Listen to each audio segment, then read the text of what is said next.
Bonjour, je suis le Dr Meila Benchaban, je suis gynécologue obstétricien et aujourd'hui on va parler de l'échographie du premier trimestre.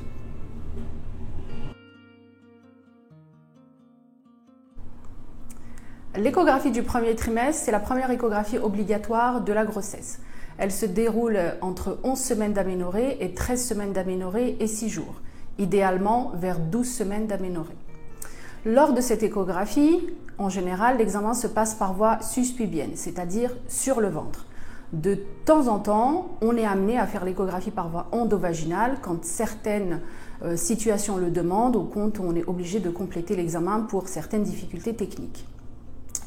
En général, il n'y a pas besoin d'être à jeun, la vessie n'a pas besoin d'être pleine et l'examen est indolore et complètement inoffensif pour le fœtus.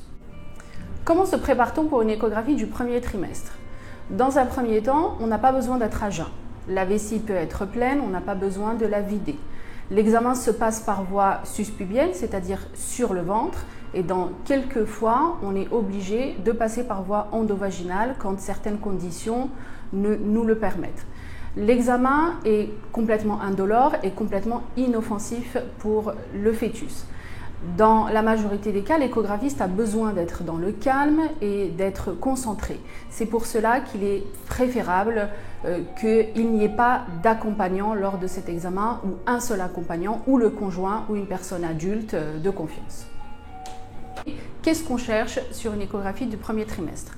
Alors l'échographie du premier trimestre, dans un premier temps, elle va vérifier l'évolutivité de la grossesse, c'est-à-dire vérifier qu'il y a bien une activité cardiaque chez l'embryon.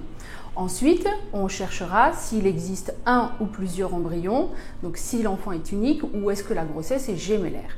Quand la grossesse est gémellaire, il y en existe plusieurs. En général, la plupart sont des grossesses bicoriales, c'est-à-dire que les enfants partagent deux placentas différents, ou elles sont monocoriales, c'est-à-dire que les deux fœtus partagent le même placenta. Lors de cette échographie, on réalise aussi un examen morphologique propre et strict au premier trimestre. Le plus important aussi dans cette échographie, c'est de vérifier la datation, de vérifier le terme, c'est-à-dire on mesure l'embryon de la tête aux fesses, on réalise la longueur crânio-caudale et celle-ci nous permet de fixer une date de début de grossesse. On réalise également ce qu'on appelle la clarté nucale. La clarté nucale est importante dans le dépistage et le calcul du risque de la trisomie 21. Suite à cette échographie, à la fin de l'examen, on vous proposera de faire une prise de sang. C'est le dépistage, les marqueurs du premier trimestre. Alors, bien évidemment, cette prise de sang n'est pas obligatoire. Elle est tout à fait possible de la refuser, soit pour des raisons personnelles ou morales. Je vais vous répondre à une question que vous me posez beaucoup lors de l'échographie du premier trimestre. Peut-on détecter le sexe fœtal à ce terme-là? Alors oui, on peut prédire le sexe au premier trimestre, je peux bien dire prédire et ne pas le confirmer selon les conditions techniques dans lesquelles on est, mais bien sûr, il faut bien garder en tête que le sexe fœtal est confirmé qu'à l'échographie du deuxième trimestre, c'est-à-dire à 22 semaines d'aménorrhée.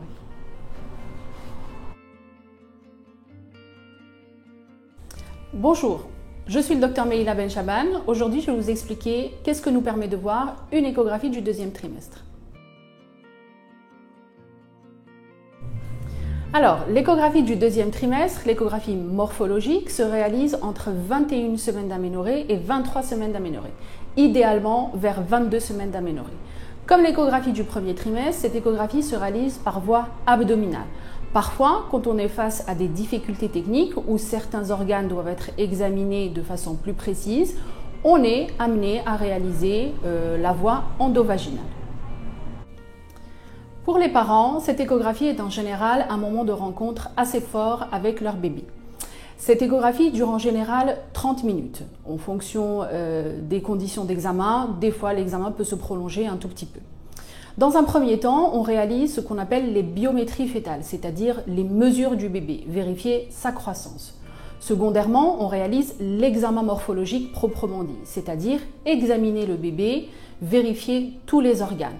On commence à examiner dans un premier temps le cerveau, la face, le thorax, on réalise la morphologie cardiaque, on examine l'abdomen, les voies urinaires, la colonne vertébrale et puis en dernier, les membres. À la fin de l'examen, on vérifie ce qu'on appelle les annexes, c'est-à-dire la quantité de liquide amniotique et le placenta. De temps en temps, on peut être amené à vérifier le placenta par voie vaginale. On vérifie également la vitalité fœtale et pour certaines indications médicales, on est amené à faire certains flux qui vérifient la circulation sanguine entre le fœtus et la maman. Cette échographie permet aussi de confirmer le sexe fœtal, de vérifier si c'est un petit garçon ou une petite. Question qui revient souvent lors de cet examen. Peut-on faire une échographie 3D? La réponse est oui. Alors après, l'examen 3D est un examen qui peut se réaliser que si les conditions sont favorables, c'est-à-dire que le bébé doit se mettre en face et qu'il ne doit rien avoir devant le visage. Si le bébé met les mains devant, on ne pourra pas bien voir la face. Si le bébé nous tourne le dos, on ne pourra pas le voir également. Donc, tout dépend de sa position.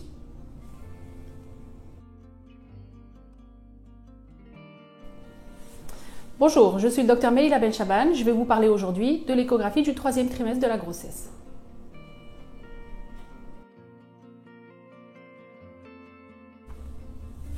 Cette échographie est la dernière échographie de la grossesse. Elle se réalise entre 31 semaines d'aménorrhée et 33 semaines d'aménorrhée. Le plus idéal vers 32 semaines d'aménorrhée. Lors de cette échographie, le bébé a bien grandi, donc on n'arrivera pas à le voir de la même façon qu'au 2e trimestre. Le but de cette échographie est dans un premier temps vérifier la présentation fœtale, c'est-à-dire la position du bébé. Est-ce que le bébé il est en tête en bas ou pas, c'est-à-dire il est en siège. Si le bébé est tête en bas, en général, il reste dans cette position jusqu'à terme. Si le bébé est en siège, c'est-à-dire il se présente par les fesses en premier, en général, on a besoin d'une échographie de contrôle vers les 8 mois de grossesse, ce qui correspond à environ 36 semaines d'aménorrhée. Cette échographie, elle sert également à vérifier les biométries, c'est-à-dire vérifier la croissance fœtale, comment le bébé a grandi. On fait les mesures de la tête, du ventre et du fémur pour estimer le poids. Le poids, en général, on l'estime le jour même et après, on peut donner en général une estimation du poids à la naissance. Comme l'échographie du 2e trimestre où on a vérifié la morphologie, en général, on refait un tour sur la morphologie fœtale, vérifier le cerveau, le développement des autres organes. Les membres sont très difficiles à voir à ce terme-là, donc on ne pourra pas les voir d'une façon aussi détaillée qu'au 2e trimestre. On vérifie bien sûr les annexes fœtales, la vitalité, la quantité de liquide amniotique et puis l'insertion du placenta.